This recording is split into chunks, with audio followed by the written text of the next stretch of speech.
Au sommaire, eau de vie, distillerie Mété à Ribeauvillé, 2 objets, design et rigolo. Et pour finir, mon coup de cœur, une appellation à découvrir, Luberon. On parle eau de vie aujourd'hui. Oui, ça change. Ça change, effectivement. Le secret d'une bonne eau de vie, alors, c'est quoi? Alors déjà, une eau de vie de fruits, c'est d'abord une bonne matière première, donc des fruits de qualité. Ça passe déjà par là.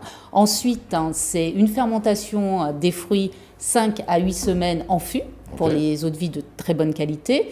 Et ensuite, c'est la phase de distillation. Et là, c'est vraiment le savoir-faire du distillateur qui rentre en jeu parce qu'il va devoir analyser la bonne date de distillation, comme un vigneron va devoir choisir la date de vendange. Et là, il va le faire en faisant attention aux fruits macérés, mais au niveau de l'odeur, au niveau du goût, mais aussi au niveau de l'apparence. C'est aussi compliqué que faire du vin, finalement, Exactement. que de faire de l'eau de vie. Les alambics, on en voit quelques-uns là, c'est là où c'est la distillation? Exactement, donc là, c'était les alambics de la distillerie Mété à Ribeauvillé, mais il existe 2 types d'alambics en Alsace. Le premier, pour une distillation, parce qu'ils font une distillation, c'est un alambic à Cologne. Et le deuxième qu'on a vu, c'est un alambic de Repasse charentaise, c'est son nom. C'est le même type d'alambic qu'on va retrouver sur des eaux de vie de très bonne qualité, type cognac et whisky. Et pour la petite anecdote, plus l'alambic est petit, plus on va avoir une concentration aromatique. Et là, ça donne des vies. C'est fonction de la taille de l'alambic. Exactement. Et ce type d'alambic va donner également une richesse aromatique incroyable. Après la distillation, qu'est-ce qu'on fait?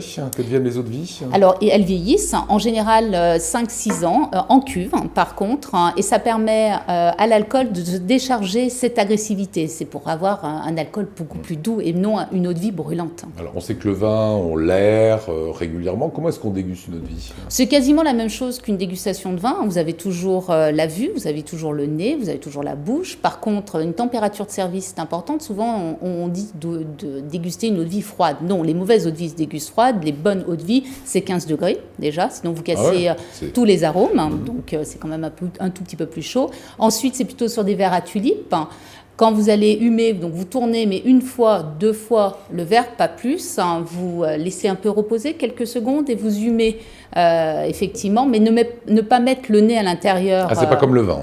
Non, plutôt à l'extérieur, vraiment au niveau du buvant, parce que l'alcool, vu la richesse alcoolique, vous allez vraiment anesthésier le nez, donc c'est pas le but. Voilà, ça c'est vraiment le principe de la dégustation, c'est ce qui peut changer avec une dégustation de vin.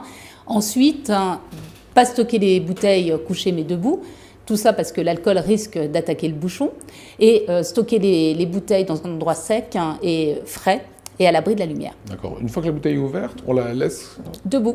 Debout, c'est bien ce que j'avais compris. Oui, oui, toujours. Une distillerie à nous conseiller. La distillerie Mété de Ribeauvillé, dont je vous parlais, déjà pour la qualité incroyable de ces eaux de vie, la diversité, mais surtout sur des eaux de vie improbables. Donc, c'est-à-dire asperges. Ah oui, c'est improbable. C'est improbable. Basilic, c'est aussi improbable. Ça fait rire Mathilde. Et fleurs de citronnelle, pour ceux que je peux vous citer, parce qu'il a énormément de références. On a donc rencontré Philippe Trabert. On regarde.